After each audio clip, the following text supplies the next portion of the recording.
This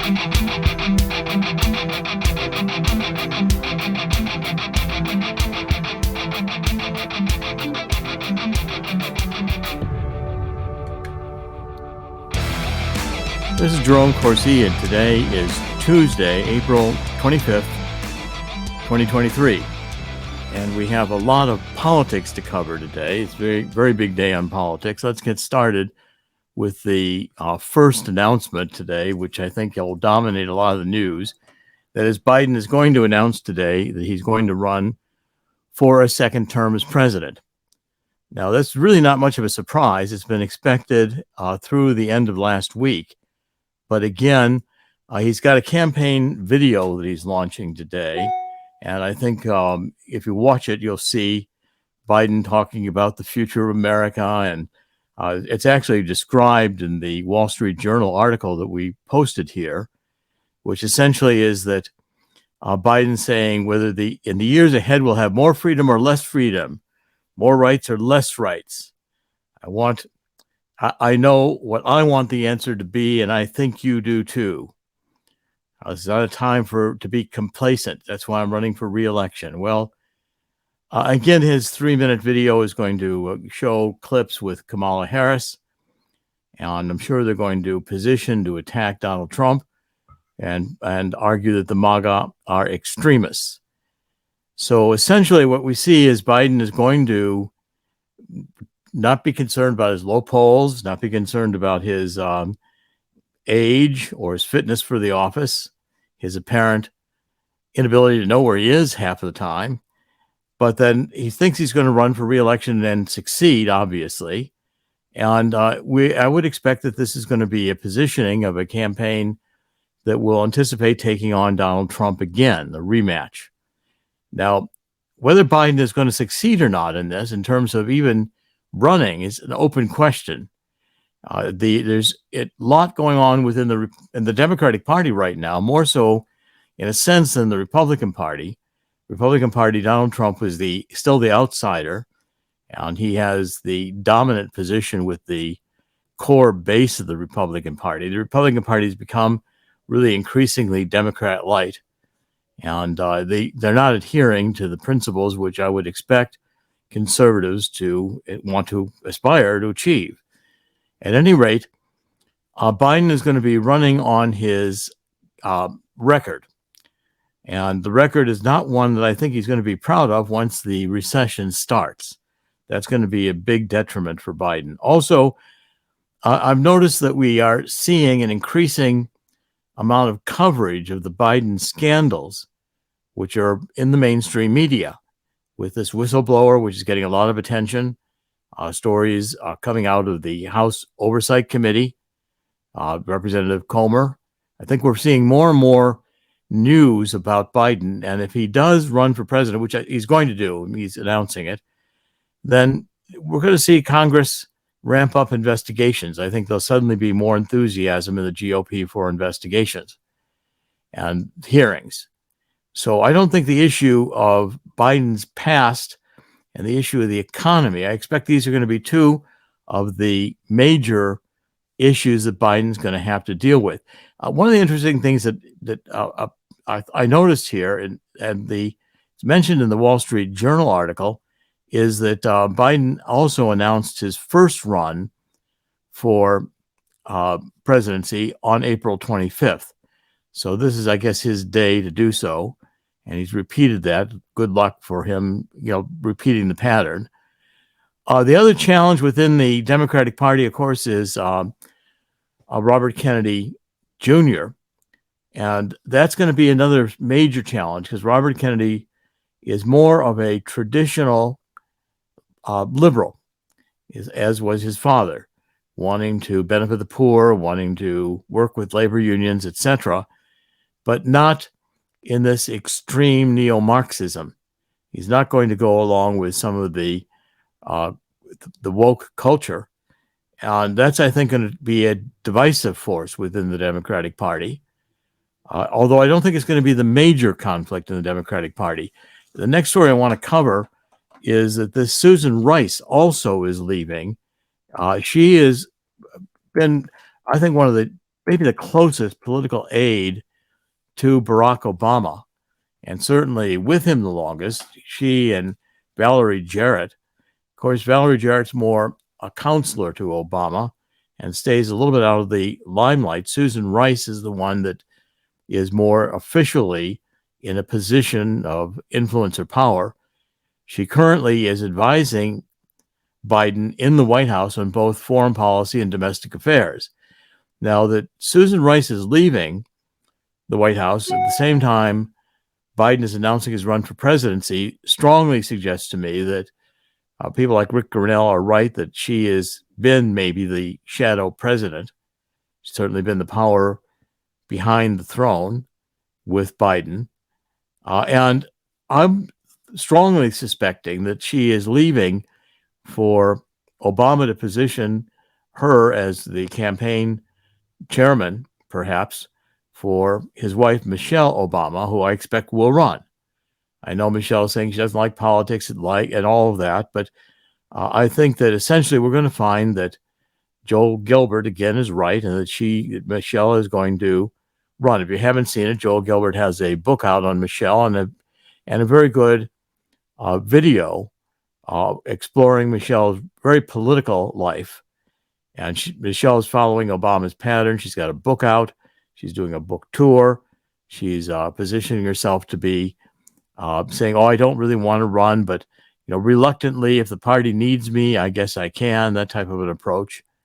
So I think Biden is going to find that he's got opposition from the Obama faction, which has really been controlling the Democratic Party since 2008, when Obama first came on the scene nationally in a major way. Obama gave that speech in 2004, the Democratic National Convention, that put him on the map, at least to those of us who were watching and seeing the up and coming at that time stars within the Democratic Party. But the Kennedy faction has not lost its appeal in the Democratic Party, certainly among the voters. Kennedy still holds a great deal of interest, the family does, and Robert Kennedy Jr. has the clear look of the Kennedys, and his policies are very, very much in fashion with John Kennedy's policies or his brother. And he was there as a child when Jack Kennedy was killed. He has memories of it all, and he was with his father being killed. And I think he'll be a strong force. But again, you've also got Gavin Newsom, who's on the extreme neo-Marxist left. This is the governor of California, and he's positioning to run.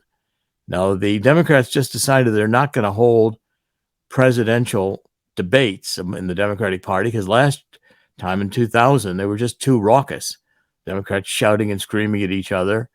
They're going to try to unify the party, but I think the fight the Democratic Party is going to be whether the Obamas or the extreme Newsoms and that faction or the old vestiges of the Kennedys. These forces are going to be all competing with one another and trying to be the ones who are dominant and in control of the party itself. Now, as we proceed here, we're going to follow this very carefully. Chris, do you want to have any comments on this? I can just tell you one thing. Imagine how much our conversation now and history or recent history would have been different had Mike Ditka ran for Senate in 2004. Mm-hmm.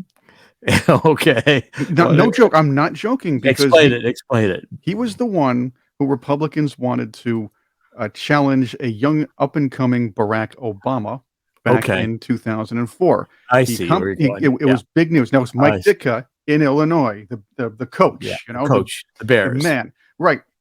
He contemplated it, kept it, waited for a long time, but close to last minute said, no, I really don't want to do it. That meant that Alan Keyes, who carpetbagged his way into the nomination, ran against Barack Obama and lost mightily because let's put it this way. It doesn't matter what party you're from. Nobody likes a carpetbagger. In fact, Mike Ditka said years later in the Bleacher Report, and a lot of others, and CBS News also reported this, he says his biggest mistake in his life was not opposing Obama back in 2004. Well, he might have been a challenge at that time. You're right. I think he could have been. He would have won. I believe he would have won because of his popularity throughout the state as I the met him. Bears coach. I met him once in Las Vegas. The shop was selling some of his prints or prints of him, and I happened to be there and stopped by and said hello to him. He was quite a guy, and it could have been a good challenge. And Illinois today, with Chicago going as far to the left as it has, is really just not safe any longer. Chicago has really suffered dramatically. I think the fight within the Democratic Party is going to have ramifications for Biden. And I'm trying to debate whether Biden thinks he should run because if he's president, he can prevent Hunter Biden from being indicted, or whether he'd be better just to drop out altogether and say maybe then all the issues about his past and his exploiting politics for money for himself and his family would go away. I don't know if they'd go away, but the point is, which is the better strategy? Well, obviously, he's chosen to run. And once you're in power, it's very hard to drop being in power. And certainly there are forces behind him, including his wife, that want him to remain. I think he's going to have a very hard time campaigning because he's already having cognitive issues every time he's making a presentation. That's going to haunt him throughout the campaign, and I think the issues will get worse for him. Chris, what do you think about that? There's also the hubris factor.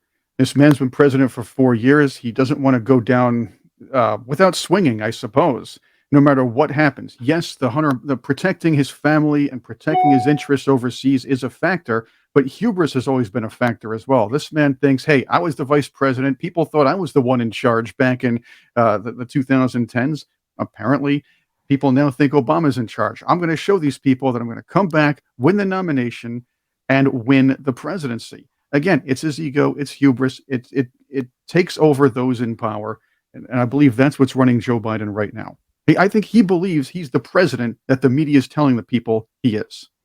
Well, we're going to see. I mean, I think it was surprising to me to see even the Wall Street Journal article talking about Biden's past. The Wall Street Journal came out strong on this Morell announcement that the former CIA director, Morell, organized these 51 intelligence agents who said that Hunter Biden's laptop was Russian disinformation.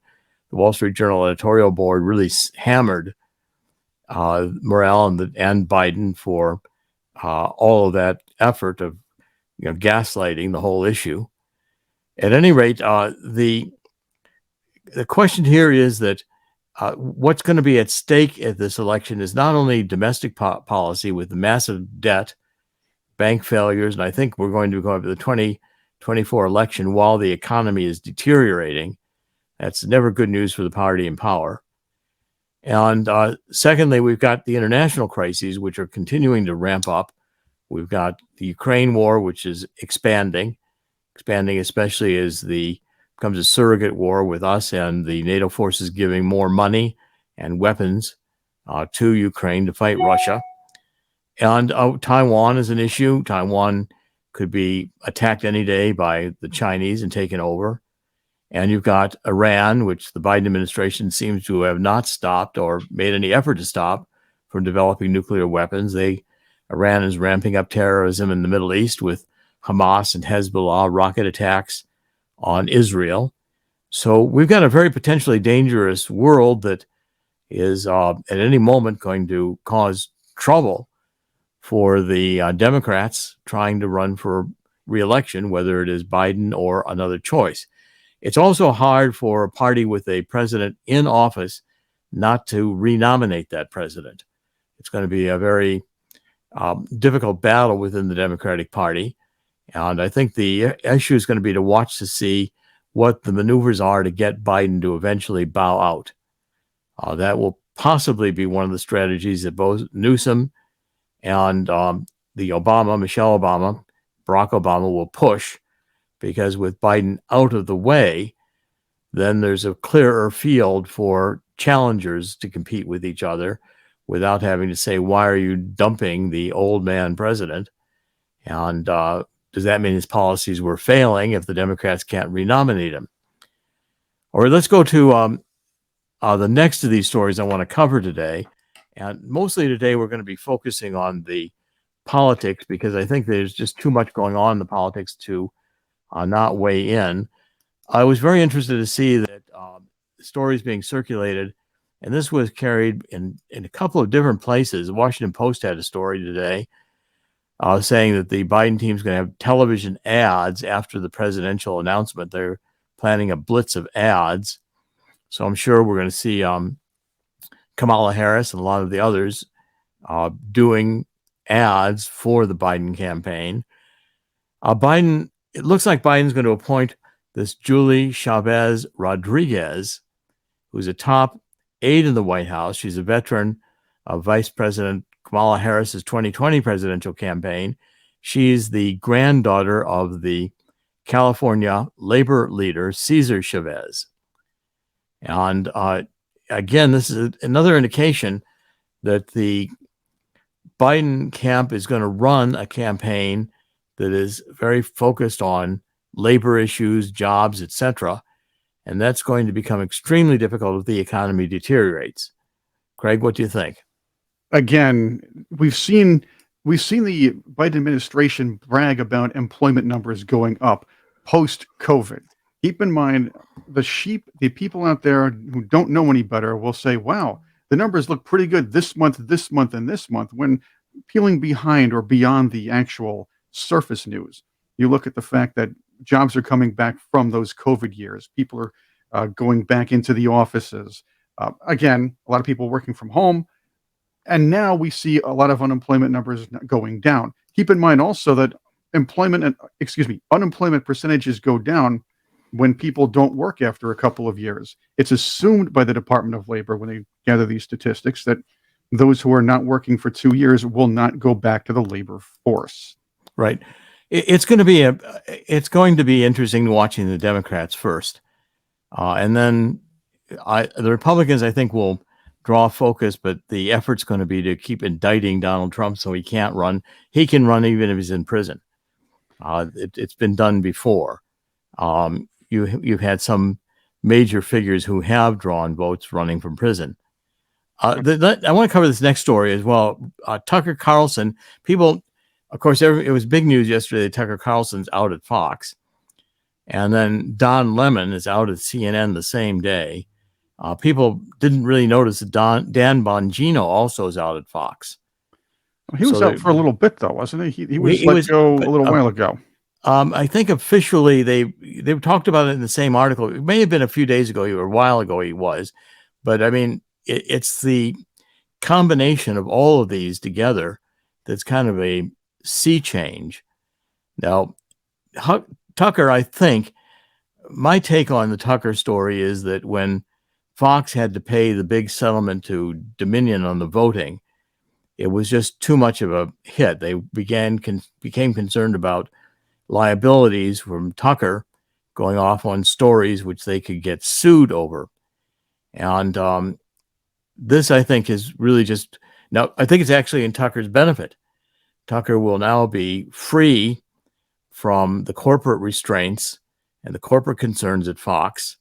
And he's going to be able to establish his own platform, which will be whatever he does, whether it's podcasts or whatever he chooses to do, will be a very, very big platform. Certainly, Steve Bannon has had a very big platform with the War Room. And I think that you'll find the same happens with Tucker.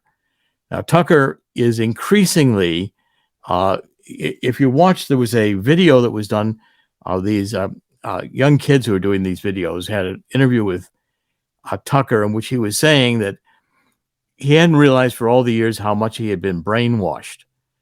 Tucker said that he was part of the corporate news. Remember, Tucker isn't the Tucker we see today always. He supported the Iraq War.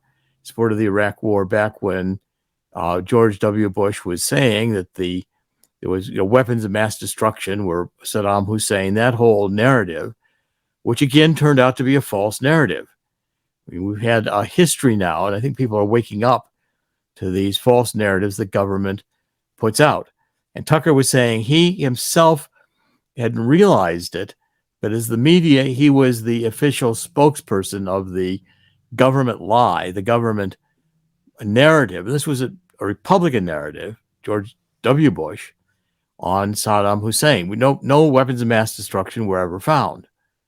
And the first Gulf War, which his father did, George H.W. Bush, again, the big coalition of forces that we put together because Kuwait had been invaded by Saddam Hussein.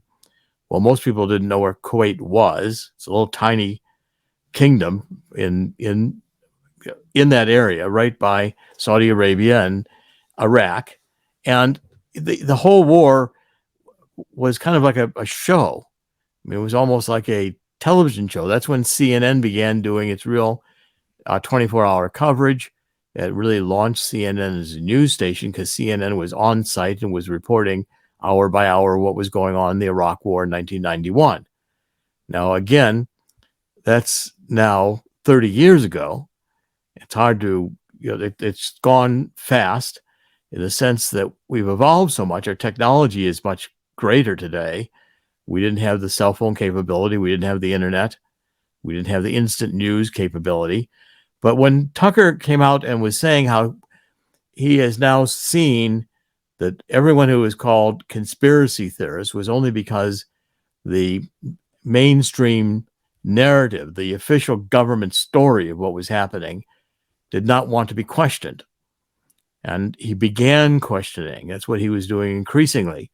Well, that, of course, puts him at odds with the corporate media and those who are essentially brainwashed by one side or the other of the debate. Right now, today, on the extreme left, the neo-Marxists, they do not want debate on issues like climate change.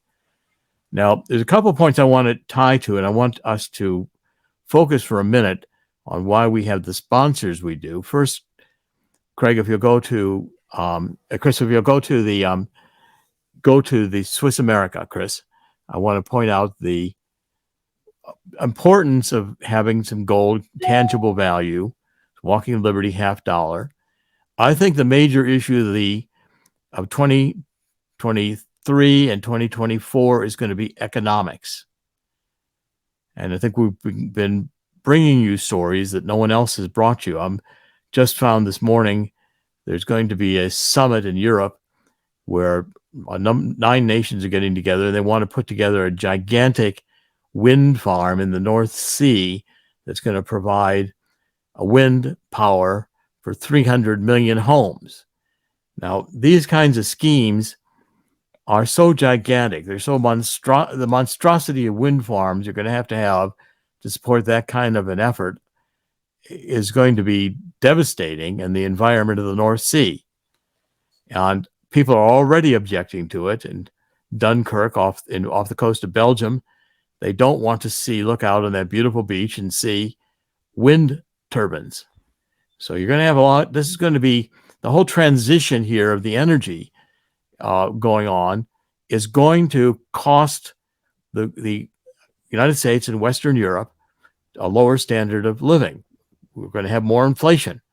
Energy costs are going to continue to go up. And it won't matter that the economy is down. There's going to be less demand for oil. But at the same time, this transition to wind and solar, which is being funded by massive spending, deficit spending, is only going to increase the inflation. When this happens, when these kinds of periods occur, we enter into a massive downturn of the economics. There's also a story I was going to cover today about the banks that are trying to reopen. The Wall Street Journal had a very interesting article. Let me just take a look at it for a minute. But the Wall Street Journal is reporting that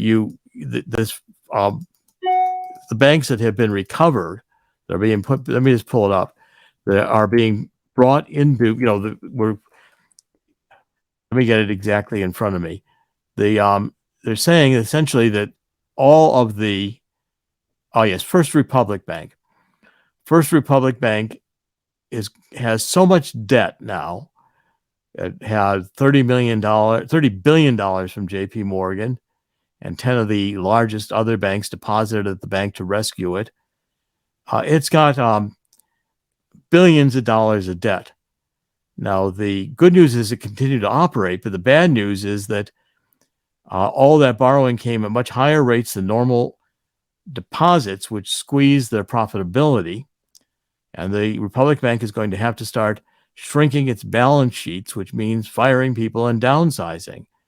When a bank is going through a contraction, it's hard to build up its profits in order to pay off the debt service from the debt it had to take on to survive.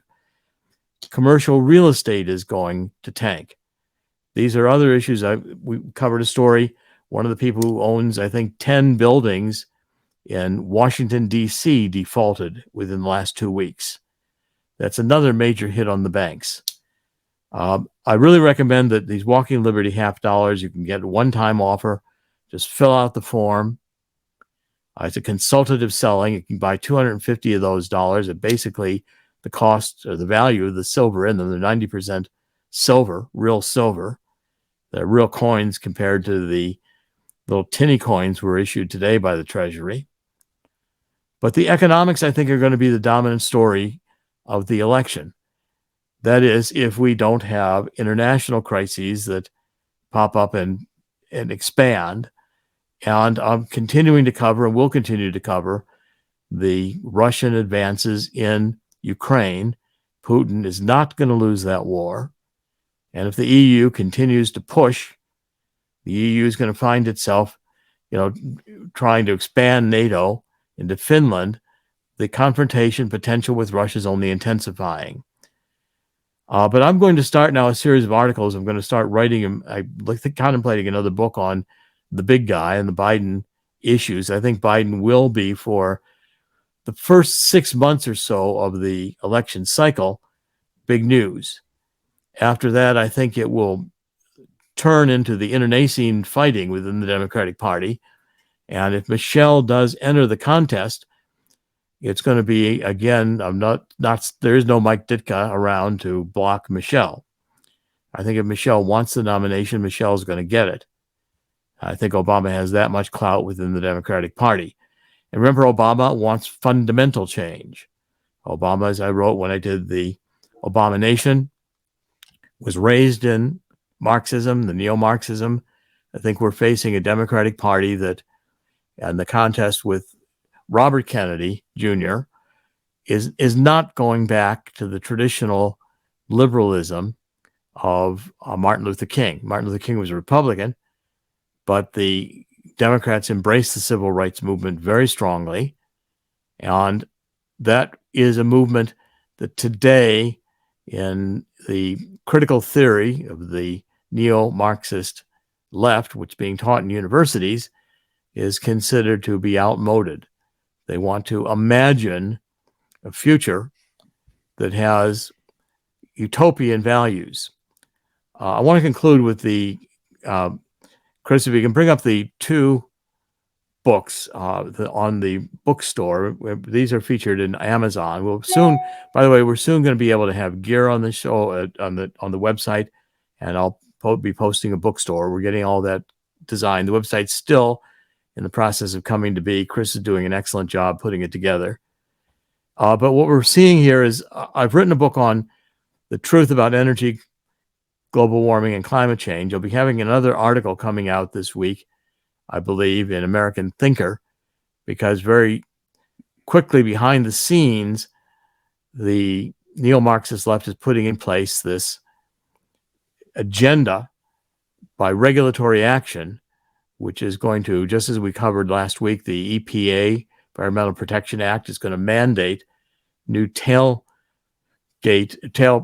emission standards that will require 2/3 of all vehicles produced in the United States to be electric by 2032, 9 years from now, I believe, or that in that period of time. And the point of my book is that the climate science is a hoax. So this neo-Marxist left does not believe it has to tell the truth. It can create a narrative. And we're seeing now, I think Tucker Carlson attacking narratives was very confronting for the elite media that do not want to be exposed as being a lapdog for the powers that be, the elite established powers. But more and more, we're beginning to realize that what we were being shown and told in politics, unless, I'm questioning it all. Of course, I'll be called a conspiracy theorist, have been, will continue to be, I'm sure. But the point is, we're raising questions and we're trying to get to the bottom of these issues. My second book, calling this the Great Awakenings trilogy. Second book is going to be on neo-Marxism, cultural Maoism, and anarchy. There's the first book, which is on the truth about global warming. This one, the truth about neo-Marxism. It's up on Amazon and in pre-publication sales. It will be published in November. And the two books have very similar covers. And the content is meant to go together. Because the first book shows that the neo-Marxist left lies. The second book explains why they lie and how they lie.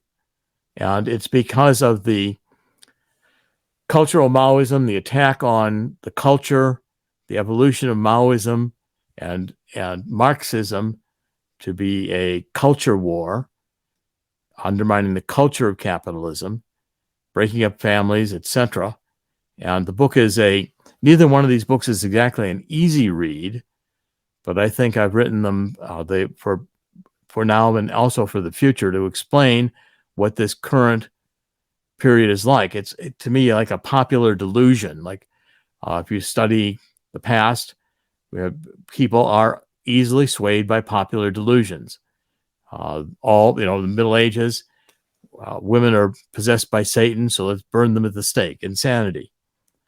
Let's all let's leave our homes and march on a crusade to Israel to capture Israel for Christianity. Again, insanity. These are ideas which are simple ideas that are easy to understand but are typically lies. And I think we're going through that again with the climate hoax. Carbon dioxide feeds plants. We ought to be happy we're in an interglacial warming period, and carbon dioxide is not the thermostat of the earth. Chris, any final comments? I do say when you purchase your book, The Truth About Neo-Marxism, Cultural Maoism, and Anarchy, read the warning label. It might hurt your sensitivities out there, or some people's sensitivities out there. It's I like that. It's a nice touch on the cover. That's kind of fun. But it'll be interesting to see how everything plays out after, obviously, the firings of Tucker Carlson and Don Lemon. What goes on with those two, and where the networks go from here on out, and who is going to vie for both of their services, or who maybe might not even bother with whom. That's going to be interesting as well. Well, Fox may just have committed suicide. Yes. And it'll join CNN in ratings that no one watches.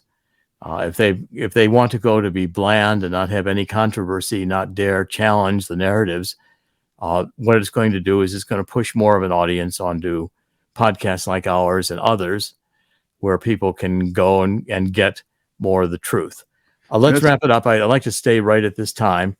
Any last thoughts there, Chris? I didn't mean to cut you off. I was saying that's why I agree with you that he may wind up going the podcast route. Although, keep in mind, there will be networks out there. Tucker, there will be networks like, let's say, Newsmax or News Nation now that might be wild cards in this. Well, we'll see. He will probably, if he goes independent, he'll have a lot more freedom. And I don't think money is going to be the primary concern for Tucker right now. At any rate, it's going to be very interesting to watch. We're going to have an interesting presidential election season, which has just begun, just getting started. This is Dr. Jerome Corsi with my producer, Chris, and here we are at thetruthcentral.com, our new website. Please join us. Thank you for being with us. Today is Tuesday, April 25th, 2023. In the end, God always wins. God will win here too. Thank you for joining us. God bless. We'll be back tomorrow.